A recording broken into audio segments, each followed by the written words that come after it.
Hello, my name is Fredrika Newton. I'm here in Oakland, California, and I'm here to tell you my story.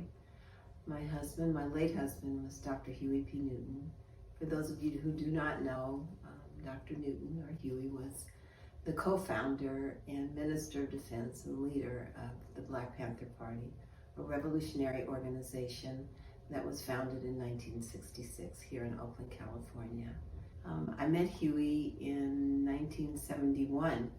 Actually at my mother's house, in my mother's dining room. I just turned 19 years old, and we were surrounded by, it's a small home, but we were surrounded by young activists and academics and students, and they were all eager to be in the company of Huey.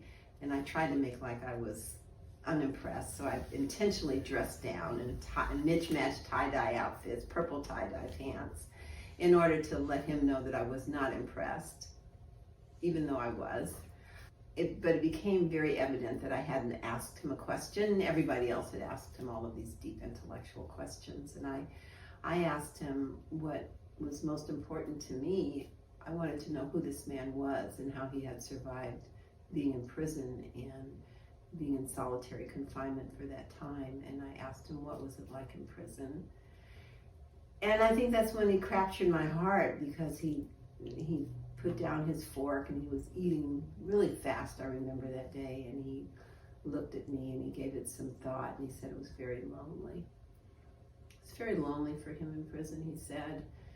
And something about the attention that he gave to me during that time and the thought that he took into his answer and his vulnerability and transparency made me see him other than this icon in the wicker chair, which was all that I knew of him. So our relationship began, and very quickly, I didn't go back to school, and there was a lot of life in between that day and the day that we married, which was 13 years later. I hadn't seen Huey in 5 years, and he called me on a Monday, and Friday we were married, and tried to live a life of what I thought was kind of a normal life, and which was a challenge, living with a revolutionary, and the police never left us alone. Our home was raided on a couple of occasions. We lost everything materially, and at one point we're living in our car. So, it was tough. It was tough to carve out a life with him, but we did the best we could. And sadly, 5 years later, Huey was murdered on a street in Oakland, and my life fell apart. My life fell apart. Huey was just part of my DNA. He was in my system. And from the day that I met him at 19 years old. And so I couldn't let him go. I got a call that morning that he was in the emergency room, and I knew. He hadn't come home that night. We'd gotten some bad news about a business deal that we'd been waiting on that was going to sustain us. We had no money. As a matter of fact, the day that he got killed, I was planning to sell Black Panther memorabilia that was in my garage. We're going to have a yard sale just to keep the lights on. And so he was gone, and I couldn't let him go.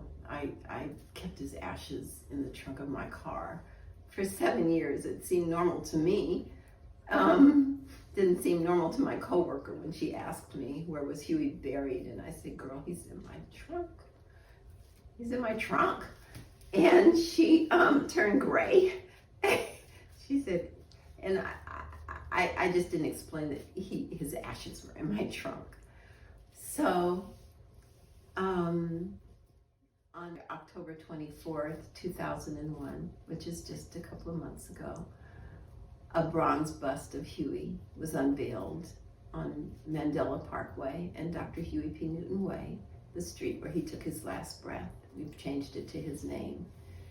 And it looked like the heavens opened up that day. It was sunny the day before, it was sunny the day after, and on that day, I've never seen such a storm, and I felt like we were all baptized that day. It was so beautiful. and people danced in the street, and they loved on Huey, and he loved on them, and it was just a glorious day. Someone told me that it looked like my wedding day, which is so bizarre because I felt like it was my wedding day. So Huey was placed with the people where he belonged. Huey loved Oakland, and he loved the community, and he laid down his life. He served the people body and soul, is what we used to say in the party, and that's what he did. So Huey's laid to rest on Mandela and Dr. Huey P. Newton Way, and he's come home, and I feel so grateful that the community, this wasn't something that I did alone, but that the community joined in the celebration, and just like they did when we laid him to rest, the community is who's responsible for placing him on that boulder on Mandela Parkway. So thank you so much.